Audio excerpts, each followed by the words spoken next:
नमस्कार, मैं अभिराज और आप देख रहे हैं बीके न्यूज। चीन कितना शातिर है, कितना विश्वासघाती है, ये पूरी दुनिया जानती है।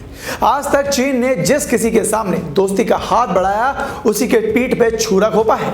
चीन आज तक किसी का सगा नहीं हुआ। उसे बस मतलब है तो अपने फायदे से और दूसरों की जमीनों पर कब्जा करने से, और उसके लिए वो किसी भी हद तक जा सकता है।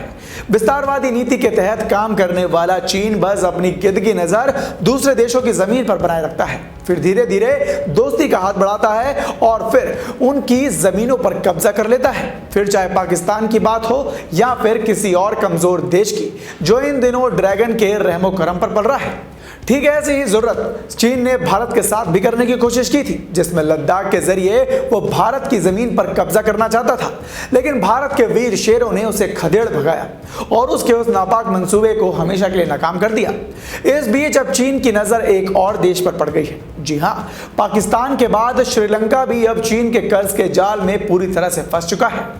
चीन धीरे धीरे अब श्रीलंका की बुनियादी सुविधाओं पर अपना कब्जा जमा रहा है और अब श्रीलंका में चीन के कुछ सैनिकों को काम करते हुए भी देखा गया।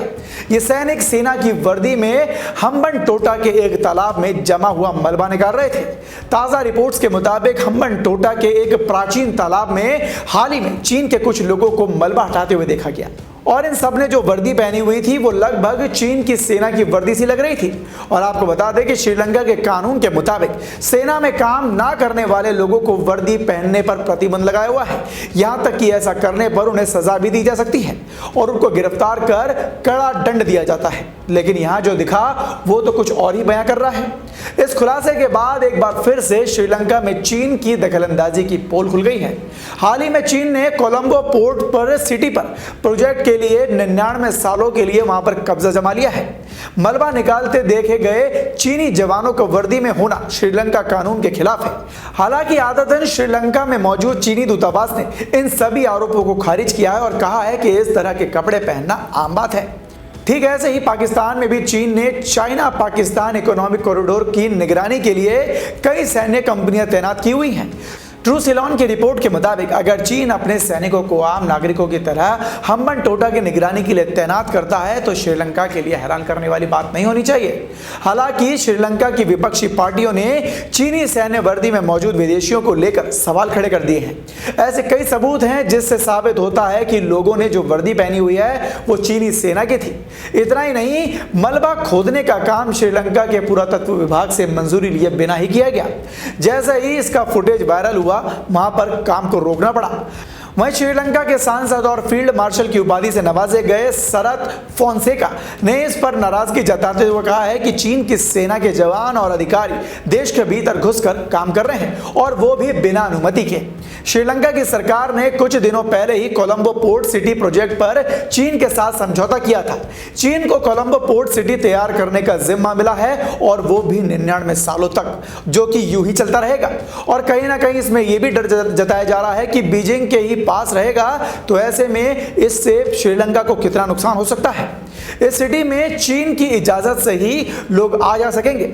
विरोधियों ने इस प्रोजेक्ट को श्रीलंका की संप्रभुता के खिलाफ बताया है। हालांकि श्रीलंका कैबिनेट के प्रवक्ता केहलिया रंबुकवेला ने देश में चीनी सेना की मौजूदगी की रिपोर्ट को खारिज किया है।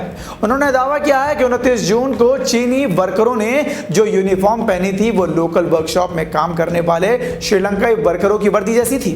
और आपको बता दें कि इससे पहले पिछले महीने भी श्रीलंका में कोरोना टीके को लेकर चीन की खूब आलोचना हुई थी, जिसमें दरअसल चीन ने अपनी सिनोफार्म कोविड-19 वैक्सीन बांग्लादेश को जहां पर $10 प्रति खुराक पर बेची थी, तो वहीं श्रीलंका को इसके लिए $15 तक देने पड़े।